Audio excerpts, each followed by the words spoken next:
Top quality और consistent performance के लिए सिर्फ सिल्वर पंप्स। टॉप क्वालिटी और कंसिस्टेंट परफॉर्मेंस के लिए सिर्फ सिल्वर पंप्स, नाम याद रखना।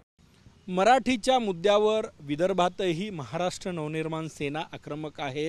नागपूरचे जिल्हाध्यक्ष आदित्य द्रुक्कर आपल्यासोबत आहे मनसेचे। आदित्य, काय भूमिका आहे मराठीच्या मुद्द्यावर मनसेची विदर्भात? महाराष्ट्र नवनिर्माण सेनेचा जन्म हा मराठीच्या मुद्द्यावरून झालेला आहे।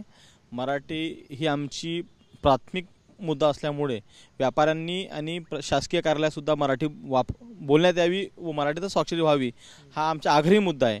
काल मीरा भाईंदरमध्ये जे घडलं, ज्या प्रकारची मुजोरी प्रांतीयांनी मराठी बोलणार नाही वगैरे असं केली, ती खपवून इकडे महाराष्ट्रात घेतली जाणार नाही। महाराष्ट्र हा मराठी माणसाने रक्त सांडवून आणि आपले आक्रमकपणे निर्माण करून महाराष्ट्र कमवलेला आहे। मराठी माणसाचा हा महाराष्ट्र आहे आणि मराठ्यांचा पहिला हक्क असल्यामुळे मराठी तुम्हाला बोलावीच लागेल। उद्या मी बिहारमध्ये जाऊन भोजपुरीच्या जागेवर मराठी बोलतो म्हटलं ते लोक आम्हाला सहन करणार नाहीत, किंवा गुजरातला जाऊन गुजराती बोलतो म्हटलं सहन होणार नाही। त्यामुळे आमच्या राज्यात तुम्हाला व्यापार करायचा असेल तर आम्ही यांच्या मुजोऱ्या खपवून घेणार नाही, मराठी बोलावीच लागेल।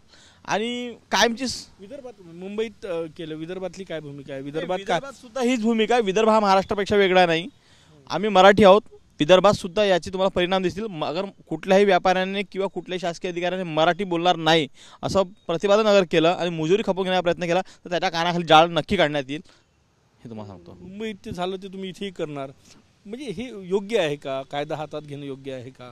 कायदा हातात योग्य घेणे नाही आहे। मग मराठी हा एक राज्यभाषा आमचीवाली, आमची ती गोड भाषा आहे। भैया आणि भाऊ याच्यातला फरक समजून घ्यावा ना। अमृतापेक्षा गोड आहे आमची मराठी, ती बोलायला चांगली। तुम्ही मराठी माणसाला 1 पट प्रेम द्याल ना, तुम्हाला 100 पट प्रेम देतं, पण तुम्ही मुजोरी करून आम्ही बोलणार नाही अशा प्रकारचे अगर वाक्य होत असेल तर महाराष्ट्र नवनिर्माण सेना कायदा हातात घ्यायलाही भेटणार नाही आणि कुठले गुन्हे दाखल झाले तरी आम्ही भेटणार नाही। कारवाई होऊ शकते, झाली तरी चालेल ना। आमच्यावर कायदेशीर आमच्यावर भाषा टिकवायला, आमच्या संस्कृती टिकवायला अगर आमच्यावर गुन्हे दाखल होत असतील तर आमच्या पुढच्या पिढी आम्हाला लक्षात ठेवतील की आम्ही आहोत, आम्ही आमची भाषा संस्कृती वाचवली। आमच्या भाषेला वाचवण्यासाठी अशा प्रकारचे गुन्हे घेण्यास आम्ही तयार आहोत।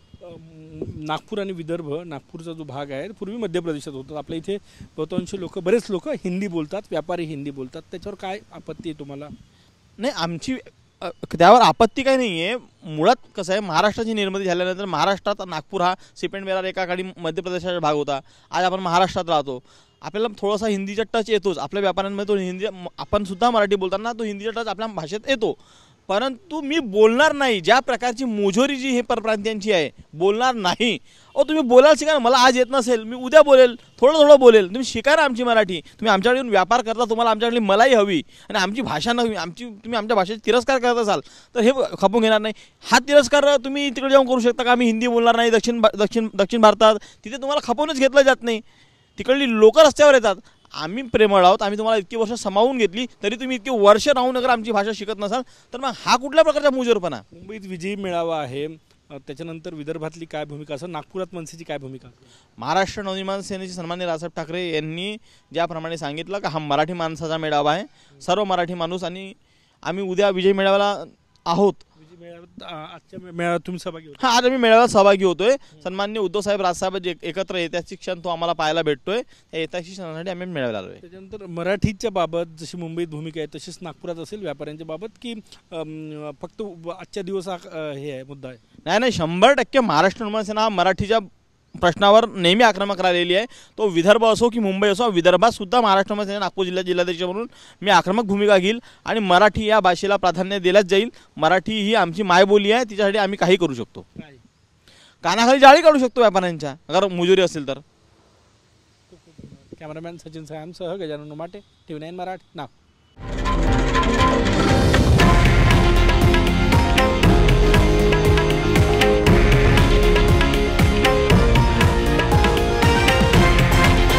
हे आहे देशातील नंबर 1 न्यूज नेटवर्क आणि आपण पाहत आहात TV9 मराठी, एकमेव।